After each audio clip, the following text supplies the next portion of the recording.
This isn't some campfire story. It happened. And if you ever find yourself in Ashford, West Virginia, and someone mentions the name Jacob Emory, don't ask, because if you do, it might already be too late. This started in the summer of 1986. Jacob Emory wasn't a bad kid, not really, but he wasn't normal either. We grew up together in Ashford, a small mining town nestled deep in the West Virginia hills. Population, maybe 800 on a good day. The kind of place where everyone knew your name, where life was simple, predictable. Jacob didn't belong. He never got in trouble, not in the way people thought of trouble, but he never stuck to anything. Every job, every hobby, every conversation, he drifted through them all like he was looking for something he couldn't explain. I asked him once why he was never satisfied. He just smiled, shrugged, and said, "There's got to be more." Then one day, he left, packed up and vanished without a word, gone for 7 years. And when he came back in 1993, he wasn't the same. Jacob Emory came back to Ashford in the fall of 1993, stepping off a Greyhound bus like he'd just been to the store and back. But the second I saw him, I knew something was wrong. It wasn't just that he looked different. Yeah, he had the same shaggy brown hair, the same tired green eyes, but there was something else. Something under his skin, like he was buzzing inside, like he couldn't sit still. And the way he smiled, it was too wide, too bright, like he knew something we didn't. Everyone in town welcomed him back. There was even a small party at Callahan's bar, but the whole time Jacob barely spoke. He just sat at the corner table, running his fingers over something in his pocket. And then, when people started asking where he'd been, he pulled it out. A solid black stick about the size of a pencil, but rough like charcoal. "This," he said, holding it up, "is what I found." Nobody understood. Not at first. But then Jacob grabbed a napkin, pressed the black stick to it, and drew a circle. A simple, crude little thing. And the second he lifted his hand, that circle dropped. It didn't stay on the napkin. It didn't smear or smudge. It just fell like a stone. I heard the thud as it landed on the table, rolling a little before stopping at the edge. Someone reached out, picked up the napkin, turned it sideways, and the circle rolled with it. That's when the air changed. Nobody spoke. Nobody breathed. Jacob just sat there, grinning ear to ear. "I can draw anything," he said, "and it'll move." And that was only the beginning. At first, it was just a trick, a fun little parlor game Jacob played for people at the bar. He'd take a napkin or a piece of paper and sketch out something simple. A bouncing ball, a stick figure waving its arms, and every damn time, it would move. Not like a cartoon, not like some flip book illusion. These things had weight, mass. They reacted to the world around them. I remember the night he drew a tiny stickman on a coaster. He tilted it just slightly, and the little guy slid down, tumbling right off the edge. Gone. That was the moment we all knew. This wasn't a trick.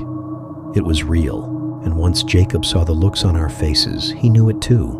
The next day, flyers started appearing all over town. "Come, see the impossible." The moving pictures of Jacob Emory. At first, only a few people showed up, then a few more, and then the whole damn town. The shows took place in the old Ashford Meeting Hall, a big, empty building on the south side of town. Jacob would set up a huge white wall, and in front of a live audience, he'd start drawing. Not just bouncing balls or little stick figures anymore. Entire stories. Knights storming castles. Cowboys riding into gunfights. Monsters creeping from the shadows. And they didn't just move. They acted. They fought. They screamed. They died. And the moment Jacob painted over the drawings with a fresh coat of white, they were gone. No trace.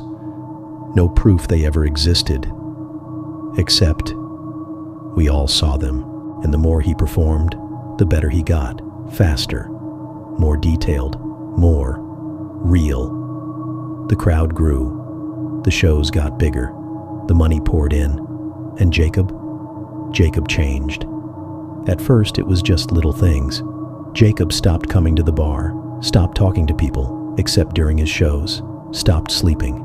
I remember running into him on the street one afternoon. He looked awful, eyes sunken, skin pale, hands twitching, like a man who hadn't eaten in days. "Jacob, are you okay?" I asked. He just grinned at me, but it wasn't his normal cocky grin. It was wrong. "I'm fine," he said, "just working on something new." And then he hurried off, mumbling to himself. That was the last time I saw him before it happened. It was a Friday night in July.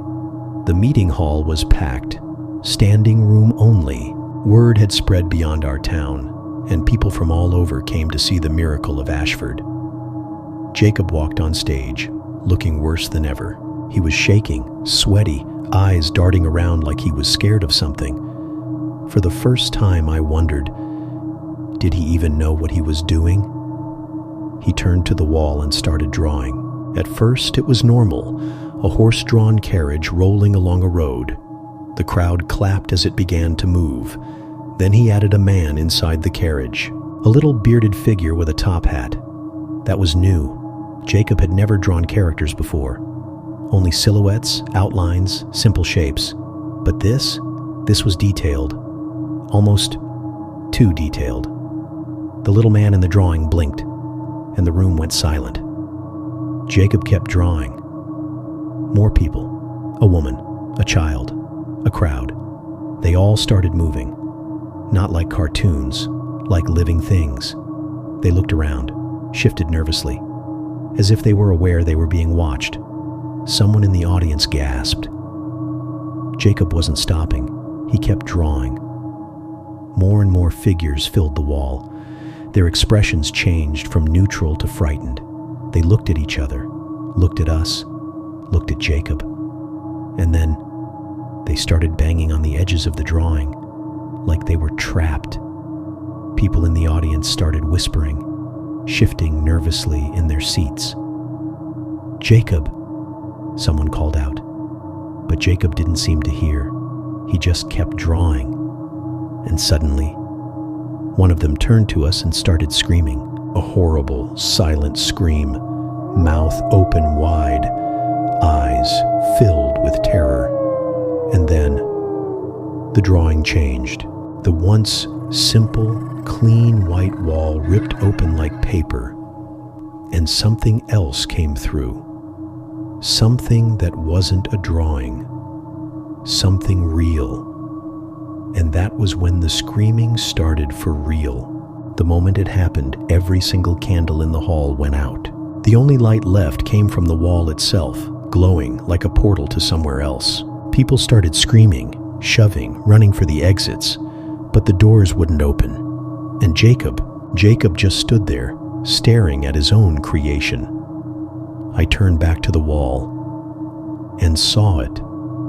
Not just drawings anymore, not even shadows. Something else had come through, a shape, shifting and writhing like a mass of ink in water. At first, it looked like one of Jacob's creations, flat, two-dimensional. But then, it started stepping out. One long, thin arm reached through the torn fabric of reality, its fingers bending in unnatural directions. Then another. Then a face.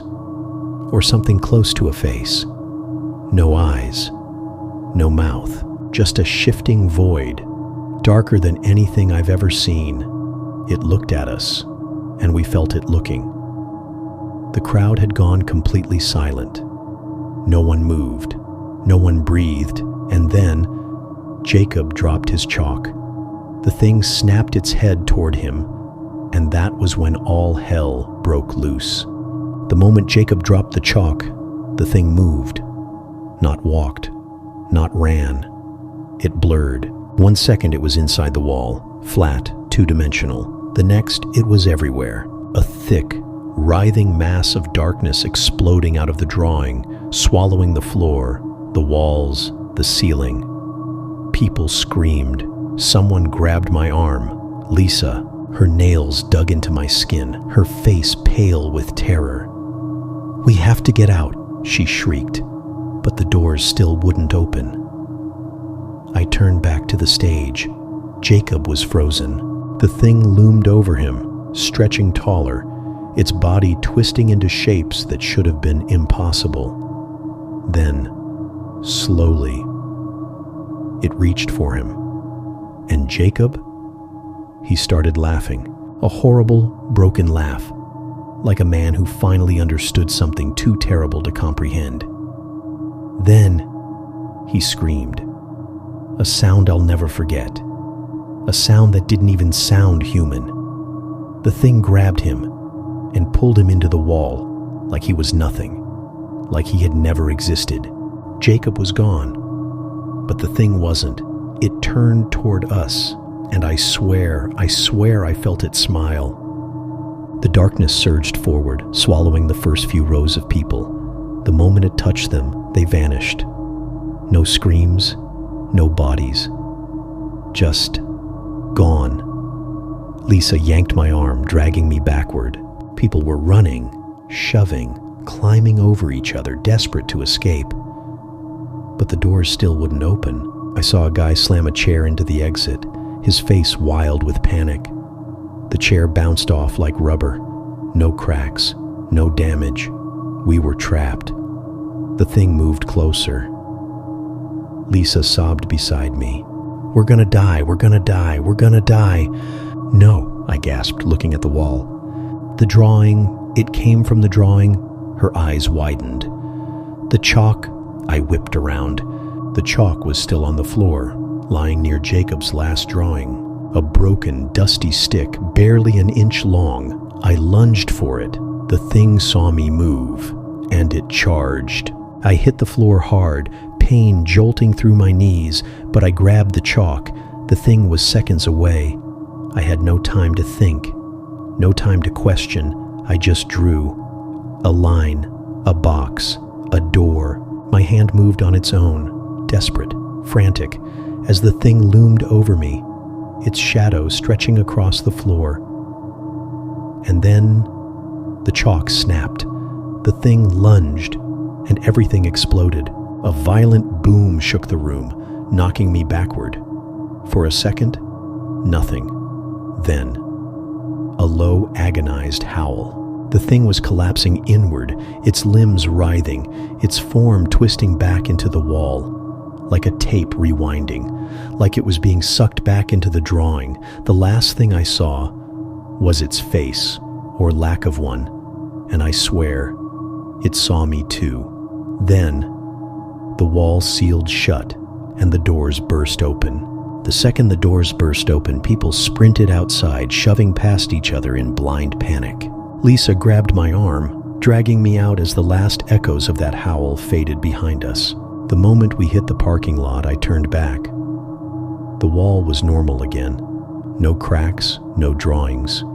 Just solid, empty concrete, like nothing ever happened. But something did happen, and I could still feel it. The way the air was wrong. The way the shadows felt like they were watching. Nobody spoke. Nobody stopped. We just ran. The police came. The fire department. Even the FBI. They questioned us for hours. But the problem? There was no evidence. No missing person reports. No record of Jacob Emory ever existing. And the chalk drawings? Gone. Every last one.